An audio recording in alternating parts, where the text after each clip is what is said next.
I'm Carol White, for those of you who don't know me, the president of the Corning Museum of Glass, and I want to thank you all for braving the warm temperatures but soggy conditions and coming to join us tonight for this wonderful lecture. Our speaker tonight, Ursula Neuman, has been a consulting curator for the Museum of Art and Design in New York City since 1992. She received her PhD from the Bard Graduate Center for Studies in the Decorative Arts, Design, and Culture. After curating exhibitions in all the traditional craft media, wood, metal, glass, ceramics, fiber, and mixed media, she began to dream of being the contemporary art jewelry emissary for the museum and even for the country. After the museum changed its name to the Museum of Art and Design and moved into its new building at 2 Columbus Circle, Ursula accepted the newly created post of Curator of Contemporary Jewelry, the first such position in this country. According to Ursula, contemporary jewelry is about social and political, philosophical and existential, issues of great importance today. And it is not always pure ornament, but introduces concepts related to the human body and psyche. This is certainly true of our Rakow Commission artist, Bernhard Schobinger, who was unable to be with us tonight for the unveiling of his commission. But I am delighted to have Ursula with us tonight to share more of her ideas about glass and contemporary jewelry and our 2015 Rakow Commission. Please join me in welcoming her to the Corning Museum of Glass, actually back to the Corning Museum of Glass.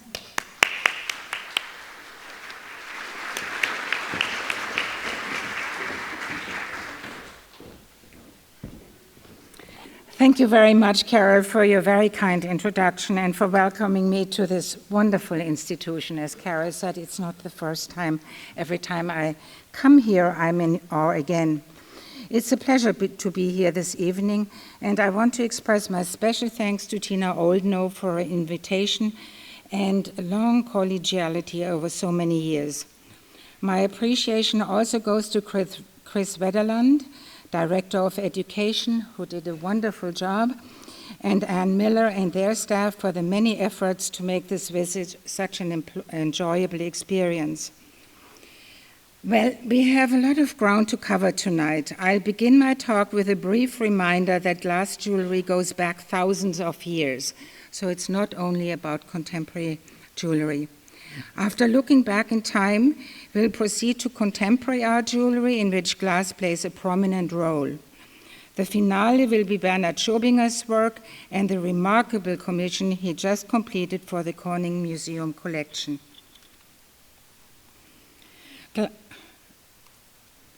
Glass occurs naturally in volcanic eruptions. Stone Age people wore pieces of obsidian, one of the earliest instances of glass used as talismanic body ornament. Although there are many types of glass, the most familiar and historically the closest man-made glass results from fusing silica, silicon dioxide, the primary constituent of sand, with an alkali, for example, potash or soda. I apologize for my accent. Some of the things might not come out correctly. I hope they do. Ancient glass was either colored inadvertently by impurities in the sand or intentionally using metallic oxides as pigment. The vivid blue color in this bead-like figure, which I have to show you, is produced by the addition of cobalt. It's about 3 inches long and is considered to be Astarte, the Middle Eastern goddess of fertility, who was known as Aphrodite in Greek mythology. The piece was cast in a stone mold and in all likelihood worn as a fertility charm, singly on a string, perhaps as a dally between the woman's breasts. In ancient Egypt, glass was a rare commodity and valued as highly as gemstones and even gold.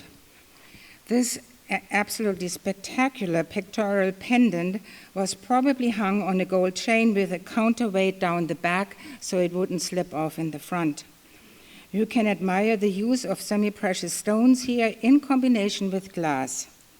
And glass, I think during this period, was made from fused crushed quartz and wood ash alkali, which was cooled and ground into a paste to be shaped in the same way as gemstones. And please correct me, Carol, you probably have something to add there. The falcon divinity clutches the symbols for life and infinity in its talons and supports the solar disk with its head. These ceremonial pendants were traditionally worn by pharaohs and buried to accompany them in their afterlife. The scarab was the most important amulet in ancient Egypt by far, symbolically as sacred to the Egyptians as the cross is to Christians today. Its symbolism can be traced to the behavior of this remarkable insect. After laying its eggs in a ball of dung, the scarab beetle pushes the ball ahead of itself, much like a shopping cart wherever it goes. On hatching from the dung ball, the young beetles appear almost miraculously. The Egyptians believed that the sun was rolled by a gigantic beetle through the heavens to rise anew each day. Thus, the scarab beetle was a symbol of rebirth. The carved scarabs were coated in a variety of colored glazes, mostly shades of blue or green faience, as seen in this example from the Brooklyn Museum. The earlier necklace on the left shows the use of polychrome glass beads in combination with a scarab made of jasper. The beaded necklace consists of colored glass links, which were worked with a metal pin when the glass was still in a molten state to create these lively patterns. The Phoenicians were important inventors of many glass techniques, including glass blowing even then. Where was Phoenicia? Well, I looked it up on Google Maps. You might find ancient Phoenicia spread over present-day Lebanon, Syria, and northern Israel. The small head pendants feature men with curly hair and beards and were probably core-formed or cast in a mold, either way. They are unique to this area, and this particular type of head pendant ended around 69 BC when the Phoenicians were defeated by the Romans. During the pre-Hellenistic and Hellenistic period, which ended in 30 BC, glass was widely used for jewelry, not only as glass beads, but also intaglios, cameos, and even glass inlays. Most of the patterns, such as the ones seen here, were modeled after ceramic decorations. Many different glassworking processes and forms are known from ancient Greece, but interestingly, the potential of glass as a clear, colorless material was overlooked. And here you see a woman who is putting on earrings on one of the Greek storage jars called a pelike, and she also is wearing a necklace, one of a similar one which is shown on the right. Ancient Romans enthusiastically used glass for their jewelry, often as in order to preserve gold and gemstones to pay for their war debts. In addition, glass rings and bracelets were more affordable, so that less affluent Romans could still follow the imperial jewelry fashions. There also was a wonderful ring to them when they were worn in pairs and multiples. The zigzag pattern of yellow glass threads were trailed onto the bracelet while the glass was still hot and malleable. Two of these rings were made by winding hot threads of different colored glass together and setting a glass bezel into the top, such as the green-blue glass bead on the right. The central ring is gold with a cameo glass inlay featuring a draped figure in white glass against a blue background. Quite frequently, the intention of glass was to deceive. This gold cuff is inlaid with alternating glass stones and emeralds. The Roman scholar Pliny the Elder already warned his contemporaries of the deceptive practice of imitating precious stones with glass.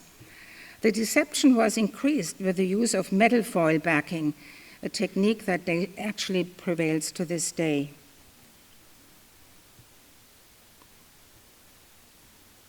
During the Middle Ages in Europe, such catastrophes as the bubonic plague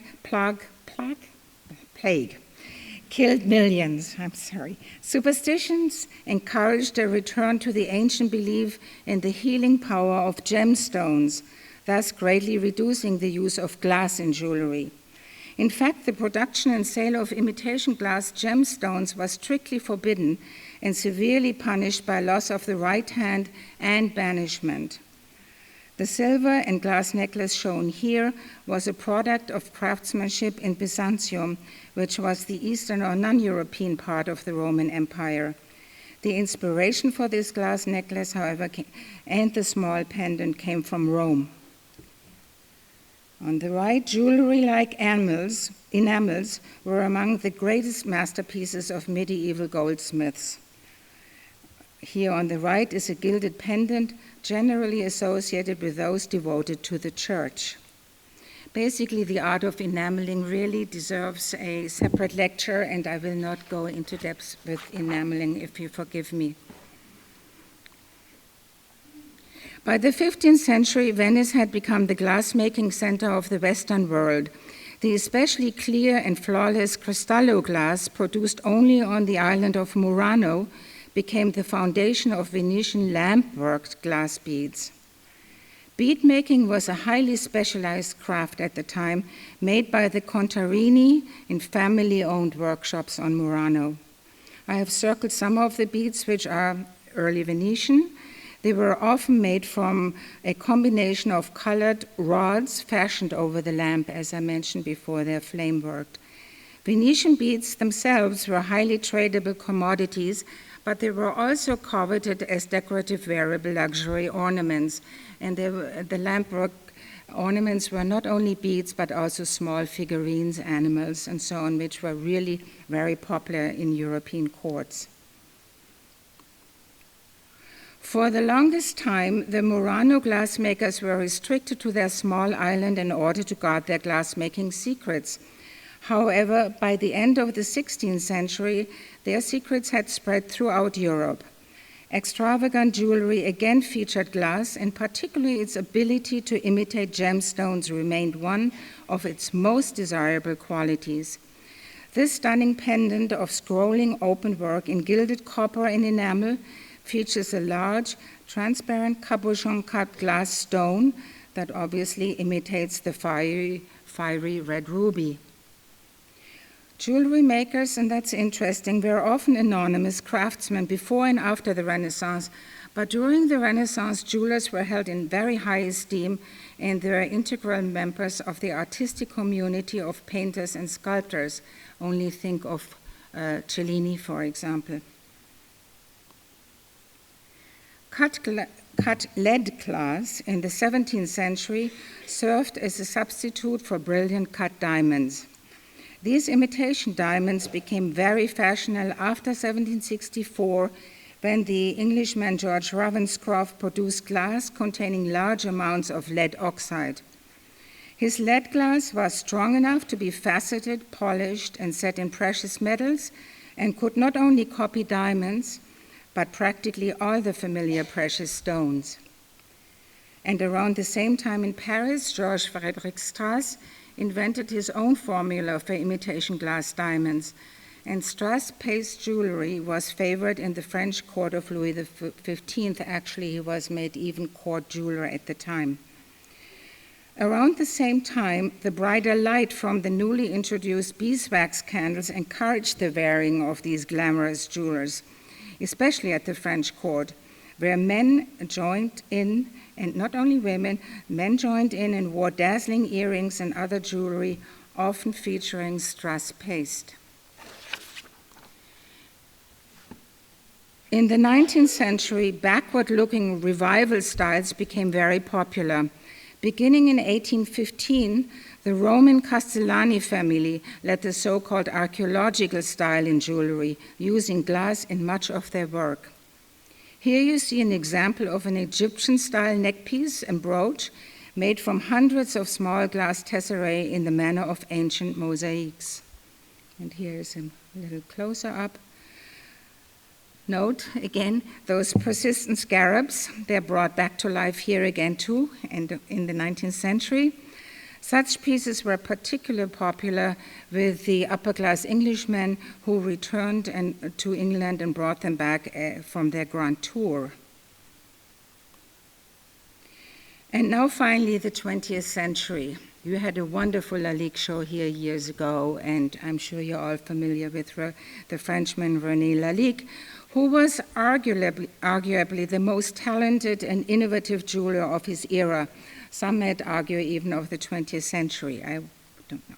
He began his career in the 1880s in Paris and soon became the leading bijoutier artistique, or jewelry artist, not just jeweler. A jeweler would have been called joaillier. He was the first to apply the language of Art Nouveau to jewelry. Lalique created new jewelry aesthetic by using non-precious materials, particularly glass and horn, in entirely novel ways. Consequently, glass was appreciated in its own right again and not as an imitator, unlike many of the pieces we have seen before. Lalique's decorative repertoire, you can see here, was inspired by nature, and his pieces abound with floral motifs, animals, insects, as well as female figures. He was also an outstanding draftsman. Here you see a drawing in the middle, in the center of the slide, that was made after photographs he took, photographs are on the left, of trees in winter, a very sort of favorite motif for Art Nouveau, also Jugendstil in Germany. And he used those drawings as a springboard for a small scene on glass here in this highly sculptural pendant. And you see the wonderful gradations he achieved in color in glass here, really unique. Another look at two of his magnificent neck pieces. Lalique was particularly adept in using pâte de verre, literally glass paste invented in France in the 19th century. You can see it here in these birds, in this pendant from the Corning collection. In the United States, Louis Comfort Tiffany, whose company had strong ties to Paris, also explored glass in his Art Nouveau jewelry. However, he limited his use of gem-like glass to his luminous, iridescent Favril glass beetles. Those determined beetles, again, here they are. And they appear in this necklace in which glass was backed by metal foil. Tiffany is known to have owned an original Egyptian beetle necklace set with actual dried scarabs, quite unusual. Art Nouveau jewelry was very popular and appeared increasingly in designs for mass-produced jewelry. Consequently, jewelers on the cutting edge took new aesthetic directions, which again came from Paris in the form of Art Deco, named after the influential 1925 Exposition Internationale. Has a longer name, but you know what I mean. Here we see the brooch of lapis lazuli and kiln-formed blue glass set in white gold by Parisian jeweler Raymond Templier. Templier was a major promoter of the Art Deco style, and his brooch bears many of its stylistic characteristics: luminosity, machine-inspired abstract shapes, and the preference for modern man-made materials, including cast glass. Some of the most radical designs emerged from the Bauhaus school in Germany, with which I'm quite familiar, as you can guess. The school's philosophy was based on understanding the essence of materials and using pure functional forms without extraneous ornament, with the ultimate goal of bringing good design to mass production. The Ukrainian-born Naum Slatsky was one of the Bauhaus's leading metalwork and jewelry designers who perfectly fulfilled this mandate. For this pendant, he used machine-punched metal so that the design could go into serial or even mass production. The bright orange color and smoothness of the plate glass identifies the glass as glass and not as a gemstone. And in the United States, Alexander Calder, oh, my water, that's not so good. I'm sorry, I spilled my water over my notes. Alexander Calder had an enormous influence on generations of jewelry artists. He made an astonishing 1,800 pieces of jewelry, mostly for his family and friends. Oh. What? Is something wrong? Here we are, sorry. How did this happen? The bottle. He made 1,800 pieces, mostly for his family and friends. Except for rare commissions, he worked in non-precious materials and used glass to great effect throughout his career.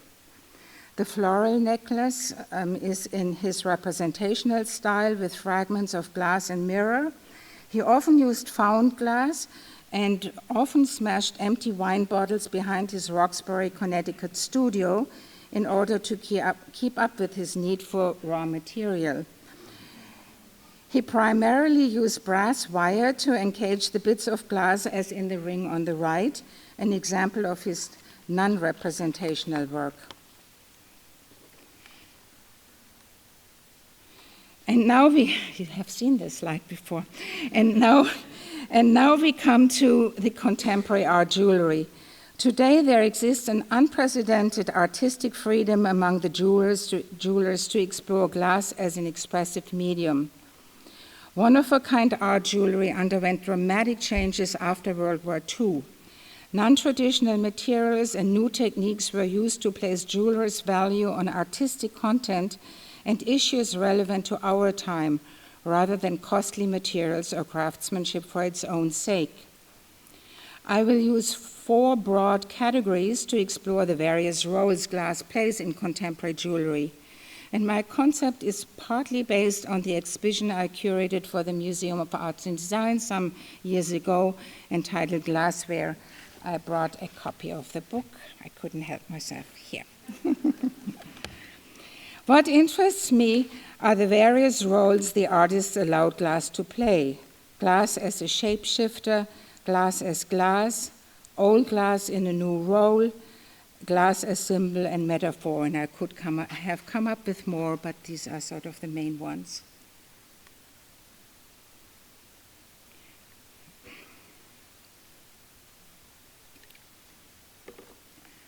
First, let's deal with glass as shapeshifter or imitator. Let's begin with one of the Egyptian reed brooches by Linda McNeil, a well-known American jeweler who has used glass almost exclusively throughout her career. She's also, you might know her husband, married to Dan Daly, the famous glass artist. She continues the tradition of using glass as a surrogate for precious gems, but with a contemporary sensibility. She obviously refers back to the Egyptian lotus form, and together with its title, Linda's pendant makes a self-conscious reference to a period in history which regarded glass as being worthy of jewelry. The piece features 2 kinds of glass, pate verre and acid-polished amber glass, all set in gold-plated brass. Linda's jewelry raises glass from being a prosaic material to luxury status, just as the Egyptians and Lalique did before her. Another piece by Linda McNeil in her Elements necklace, which was commissioned, by the way, for my exhibition at the time and now belongs to one of the board members. We see the artist's tongue-in-cheek attitude towards preciousness. She juxtaposes cut, polished, and mirrored clear glass gemstones that look like huge diamonds with real diamonds, with the latter serving only as a supportive role. And now, something totally different. German-born Carl Fritsch now lives in New Zealand. His glass rings feature loud colors and over-the-top forms that parody the elaborate and sometimes garishness of luxury pieces. Fritsch makes his fakery unabashedly flamboyant. The dramatic amalgamation of cut and polished glass contrasts very nicely with the toned-down black and silver ring bands. And here you have the contrast between the brilliant and the tarnished, but it's the precious metal that is dull and the everyday glass that is bright. Wonderful. The stone pile ring on the right, of course, belongs to the Corning Museum and is now on view. I hope you all get to see it. And here's another way of making the commonplace precious. Anna Maria Zanella is one of the leading jewelers coming from the renowned Padua School of Jewelry near Venice. She is particularly interested in the so-called poor materials, as she calls them, and was greatly influenced by Italian arte povera artists who worked with ordinary materials in the 1970s already. Of course, at that time, the use of these materials was revolutionary. In this ring, she cut, bent, and polished the splinters broken from broken windshield glass into multiple strips to obtain prismatic effects. And now and here, I want to highlight an important characteristic of a contemporary art jewelry: the intent, either hidden or open, to express the maker's very personal feelings. In this case, the glass carries the memories of a severe car accident Anna Maria suffered in the 1990s. And for those, I don't know whether you know Anna Maria, unfortunately she has MS and she works out of a wheelchair, which is the more amazing, the work she does. Now we come to the second sections. In this section, glass can dazzle through its inherent characteristics as a mysterious workable material, often exploiting the exceptional optical qualities of glass. We will see many techniques artists use to show the range of glass qualities. Giorgio Vigna's dramatic Gorgoglio necklace was free-blown at the renowned Venini glass house in Murano. This was also a piece made for the exhibition. Reflections and refractions ignite the fragile, transparent blues glass bubbles.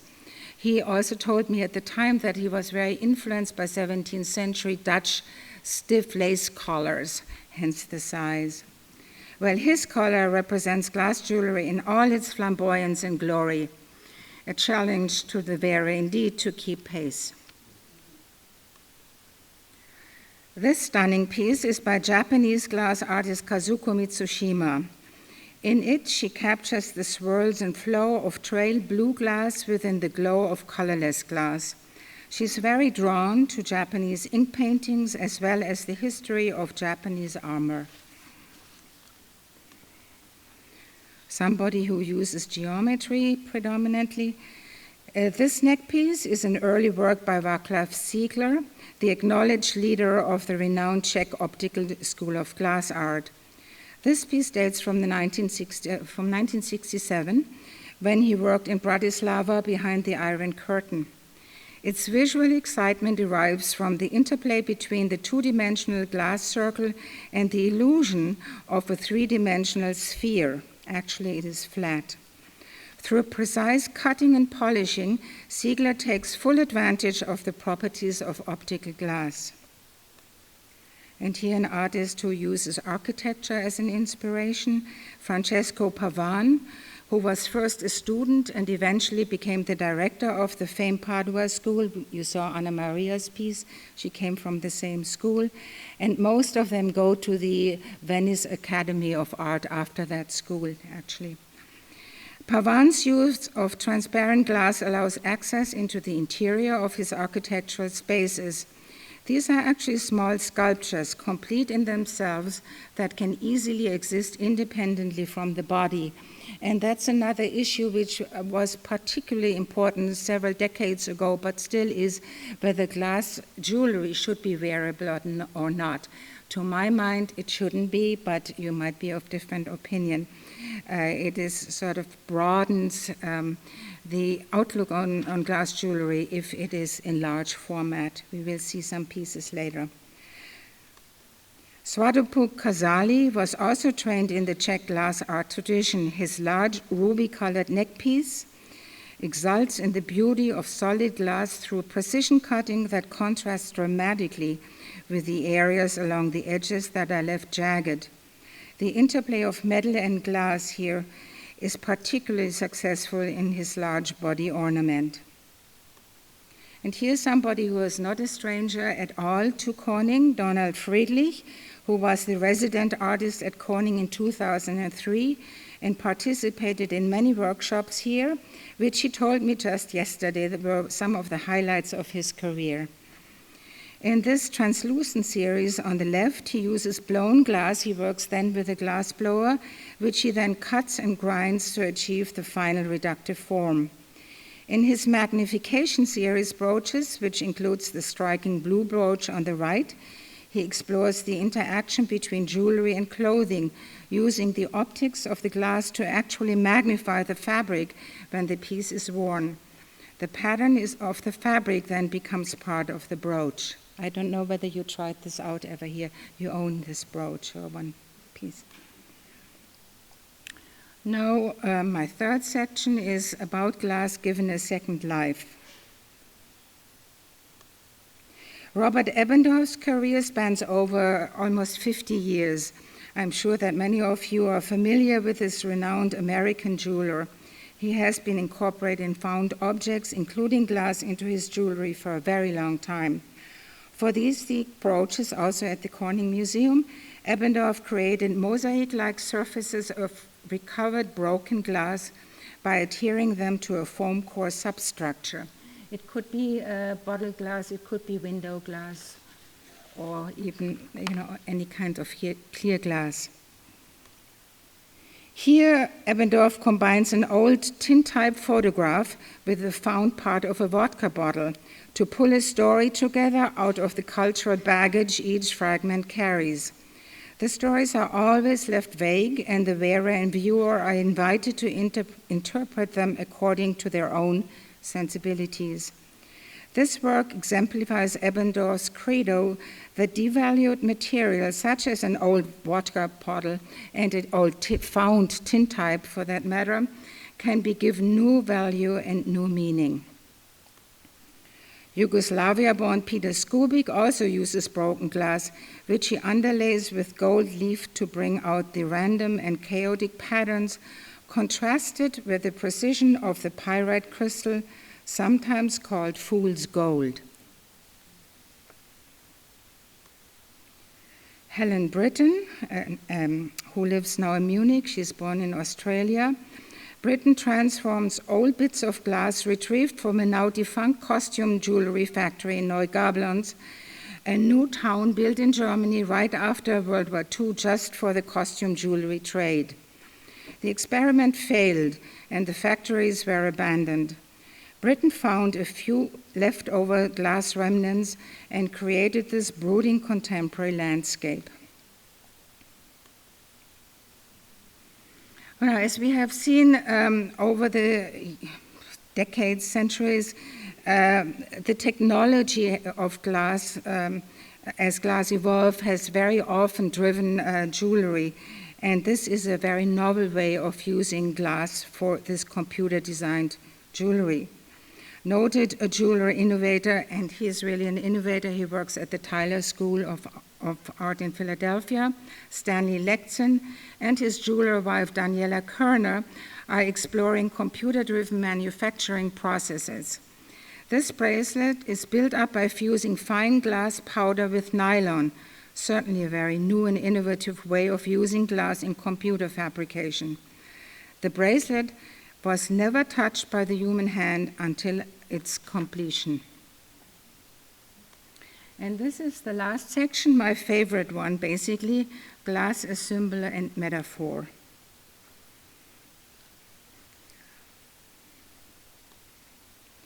Brazilian artist Celio Braga suggests the frailty of the human body and life itself in his Rubro series. Although inspired by flesh and blood, the brooches are sumptuous and extravagant, with handmade felt, silk, and cotton fabrics and tiny, tiny glass beads. They really come off as a group. Beautiful pieces.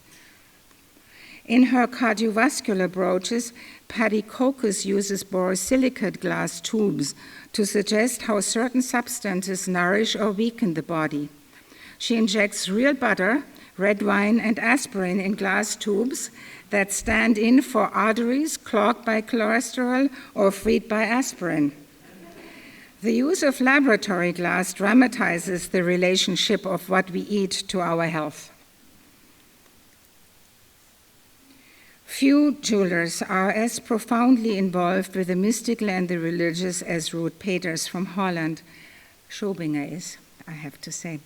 This is apparent in the Severoth series of blown laboratory glass, whose shape mirrors the tree of life from the Kabbalah, an ancient interpretation of the scriptures by Jewish rabbis. And you see the Kabbalah drawing here on the left. And it comes pretty close to Peters' design in glass. In this context, the series is about mankind's struggle to reach a higher level of self-awareness and self-fulfillment. Australian-born Timothy Horn, and now I'm coming to I only selected two non-variable installation pieces. One is by Timothy Horn, an installation artist, he's Australian, who likes to interpret historical imagery in objects, here a Baroque pearl pendant. Yet his handmade crystal gems nestled in kitschy, I find them a little kitschy, nickel-plated bronze, are enlarged to a point far beyond variability. You see me standing there next to it. He spent months researching the Baroque and learning to blow glass to create his over-the-top theatrical pendants. With its sexually suggestive title and its swollen pink and purple pearls, the artist intends, in his words, to inspire the powerful emotional response by appealing to the viewer's senses, not their brains. His piece embodies jewelry's role in attracting and seducing, as well as expressing power and dominance through the display of status and wealth. And this piece, many of you know, it's a fabulous piece, another oversized blown glass necklace in Latimo glass, where jewelry is used as a metaphor of course, it's on view now in the Corning collection by Jean-Michel Otoniel, one of the most famous glass artists, if not the most famous in France. My take on this piece is as a play on 19th century fake Roman pearls, which were clever imitations made of alabaster dipped in a pearl-like liquid made from the entrails of fish. The result of this unlikely sounding process was a beautiful imitation pearl. Since Otoniel's pearl necklace is made of glass, I see this as a fake of a fake, a really good joke.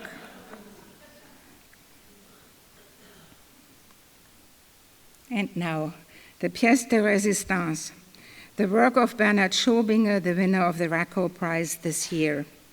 Here's the artist as he greeted me when I visited him in his studio in Richterswil in Switzerland last September. I was really fortunate to meet him. I was a bit apprehensive, knowing that he has a reputation of being a bit of a recluse, but to my surprise and great delight, he was a wonderful host, and we spent a very enjoyable day and evening at the train station together. Shortly after our visit, we drove to the Kunsthaus Zug Museum, which you see here on the bottom, which was opening his joint exhibition with Annelies Streber, his well-known photographer wife. Schobinger began his studies at the Kunstgewerbeschule in Zurich, the city of his birth. He then began his unhappy, he said, apprenticeship in goldsmithing, which he completed in 1967. It was apparently very rigid. The following year, he opened his own studio and gallery in the lakeside town of Richterswil, which you see here, and where he continues to live and work to this day, a lovely little town. The prevailing artistic climate in Schobinger's early career was one of rebellion and confrontation, including the rediscovery of Dada, the avant-garde movement of the early 20th century, which had originated in Zurich. The Cabaret Voltaire was the original site of the first outrageous Dada performances that offended many audiences, but inspired artists to explore the far out. The sound poem, which you can read here, of nonsense words, was recited in absurd costumes, which you see here, with the idea that poetry should discard language, just as painting has discarded the object. Well, Schobinger was attracted to Dadaist and Surrealist artistic ideas, such as embodied in the sculptural object The Gift by Man Ray, an absurd take on a familiar everyday object. The first artist Schobinger mentioned to me as a strong influence was the Swiss designer, architect, painter, and sculptor Max Bill. He originally trained as a silversmith in Zurich, but spent 2 years at the Bauhaus in Dessau. His views, as well as his art, gave Schobinger his grounding. Bill was an ardent anti-fascist, and his avant-garde work showed a social responsibility and environmental awareness, similar character traits we see in Schobinger. Schobinger told me that he was also influenced by his friend, Swiss artist Franz Eggenschwiler. He died in 2000. Eggenschwiler worked as a glass painter, but in the late 1960s he began making assemblages using found objects and waste products for his sculptures and his jewelry. Eggenschwiler encouraged Schobinger to use materials that were totally unrelated to jewelry, such as shards of glass and pottery, nails and piano keys and screws and more. This clearly fell on very fertile ground. This early work epitomizes Schobinger's radically daring and subversive approach to jewelry. In the 1970s, many jewelry artists were using non-precious materials such as aluminum, rubber, and found objects, and so on. But Schobinger went a step further, converting a commonplace kitchen object retrieved from the household trash virtually in its original form.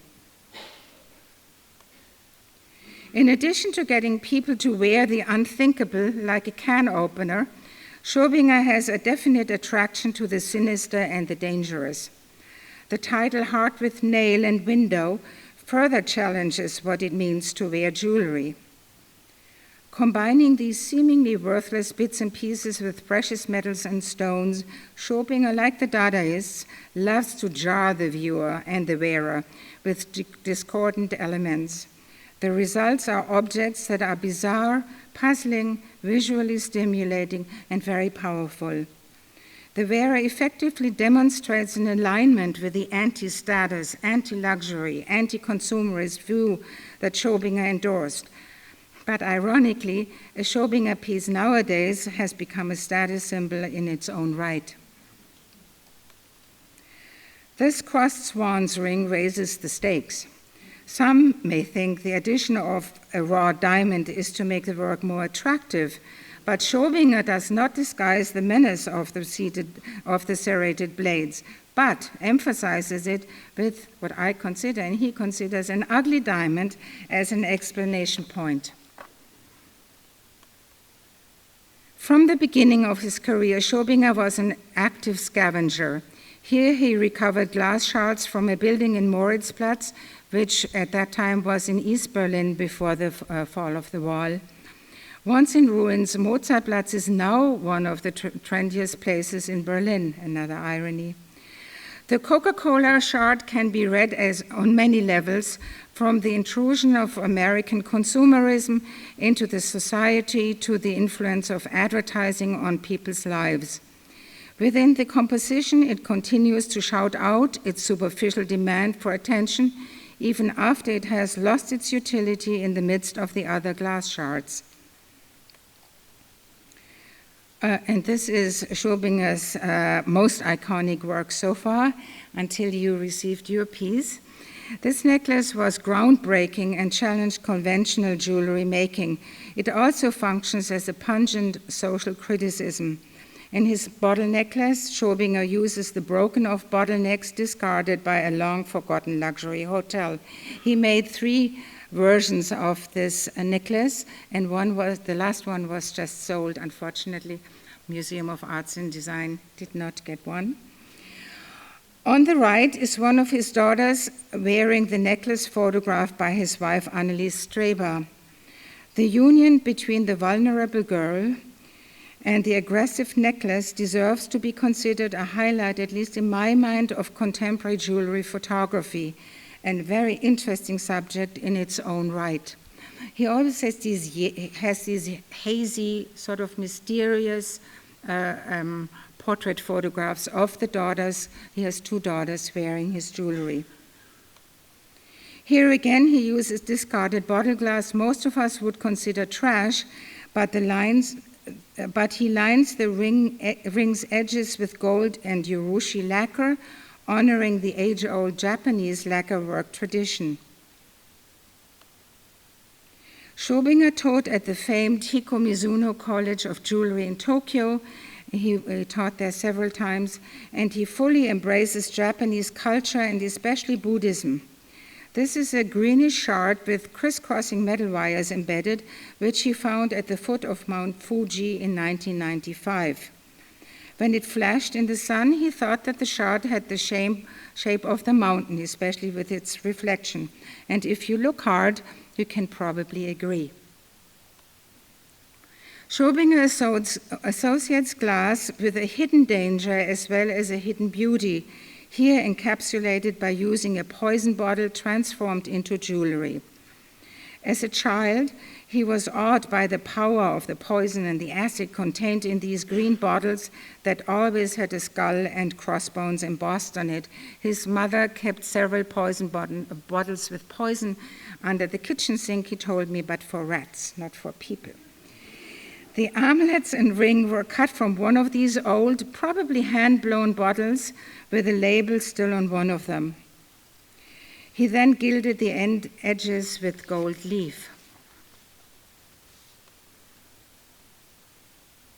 The skull and crossbones image originated in the late Middle Ages as a symbol of death and especially as a memento mori on tombstones and on paintings. More recently, it has been, of course, adopted by today's punk culture and the goths and so forth. Again, he uses glass from poison bottles for what can be called a cult object, and he agrees they are really cult objects. And now we come to the Rakow Commission.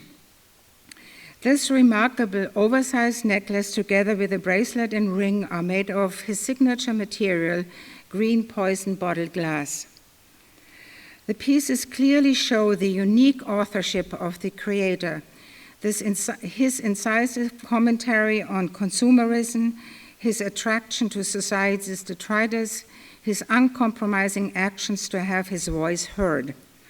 But more importantly, the necklace reflects Schobinger's profound spiritual nature as a devoted practitioner and scholar of Zen Buddhism. He calls this necklace a tantric object, intending it as an object of contemplation and a path to enlightenment and self-awareness. He practices yoga every day, and one of his daughters is a renowned yoga teacher in Switzerland.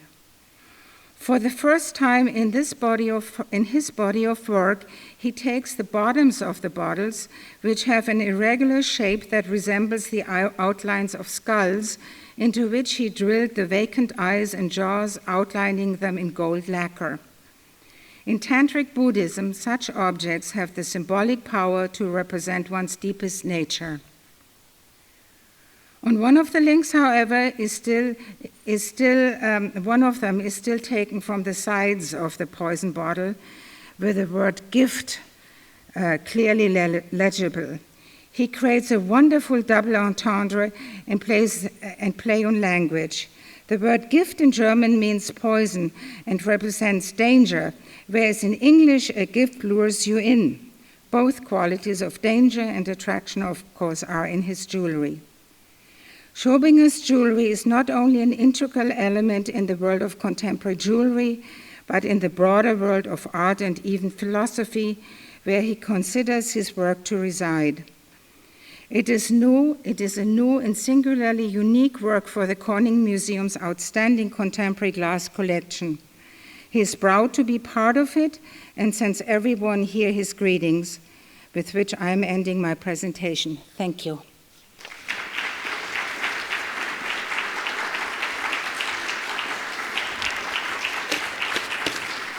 Thanks.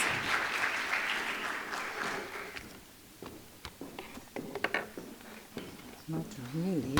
I suddenly got black in front of mine, so not really, but if there are questions, ask. Does anyone have any Contemporary? questions for our speaker? No? One in the front. One, okay. I'm sorry? Are the poison bottles contemporary? They're 20th century glass, but in the beginning they were blown glass, and he's searching for those very old bottles. And he has a lot left from his mother. So they were 20th century glass, but blown glass in the beginning.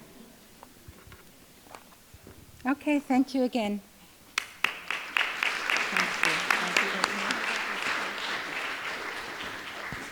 I'd like to invite you now to join us upstairs. The work, this necklace, along with a ring called a glass fly ring that the artist gifted to the museum, is on view in the contemporary wing down by the Athonial necklace on the west side. And we have coffee and cookies in the West Bridge. Thank you very much for coming.